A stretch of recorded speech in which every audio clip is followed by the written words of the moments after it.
In fact, the number of companies we have queuing up to take and pay these teacher interns is bigger than the number of interns we can provide. We want them to be literate of being able to read the room. So I'm going to tell you a story about science, technology, health, and education. There's a concern around the world about how is it that we help young people develop in ways. 第一个是国际化，第二个是数字化，第三个是大学科。当然。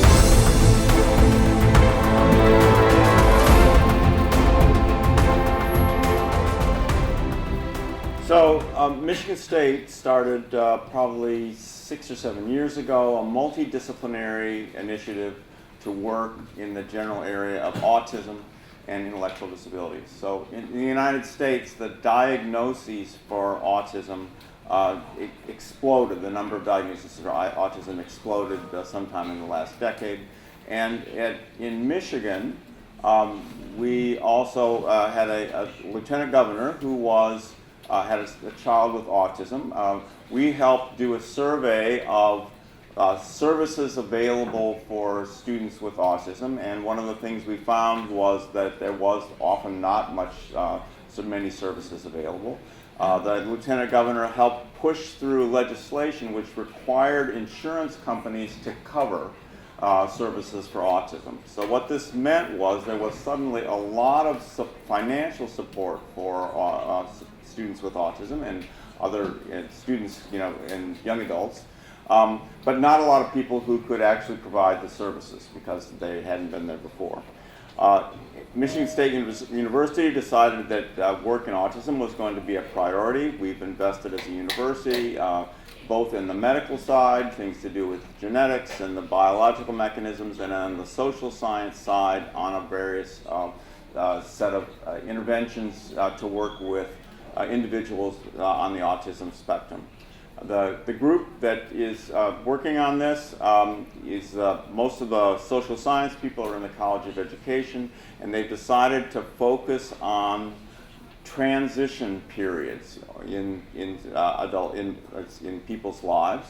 And I want to talk about 3 different interventions that we've been working on in the College of Education at 3 different points of transition. And those points of transition are entering preschool, with students with autism entering regular preschool, the transition from high school to work outside of school, and a transition from high school to possibly some sort of a higher education experience.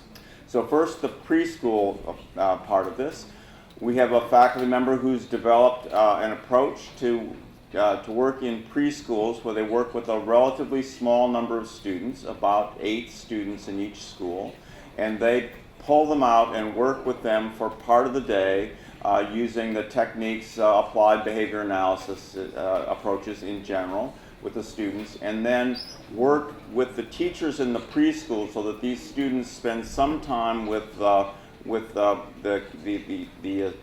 people who are doing applied behavior analysis, and then they shift into the preschool class with other preschool students and get support from my faculty member and the graduate students working with him to help these students adjust to work with other students.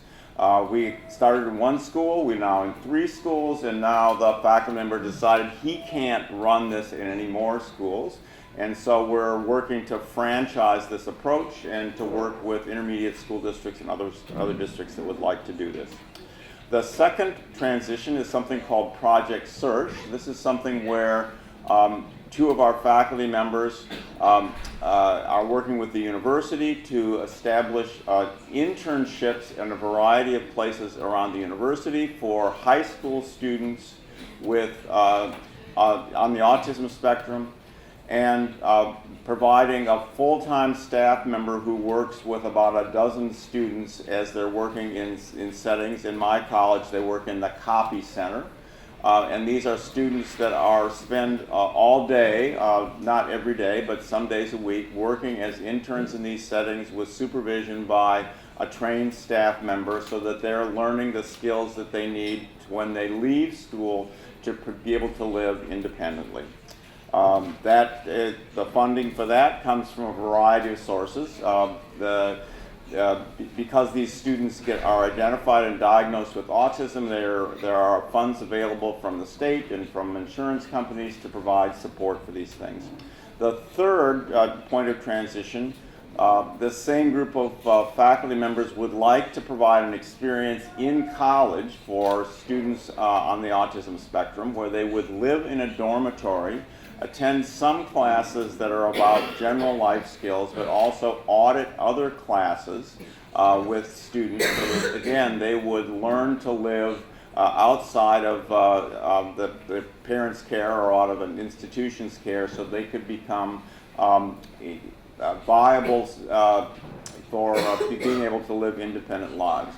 This last thing is something that the faculty think we could pay for by getting reimbursement from the mental health system, but we need startup money to get it going. We identified one funder. He's going to really want to do it or not, and right now we haven't been able to get it started, but I still have faculty who are very enthusiastic about this. So we have 3 different things. In each of them, they've also been getting independent government research money to study the effects of these programs and to improve them over time. Thank you very much.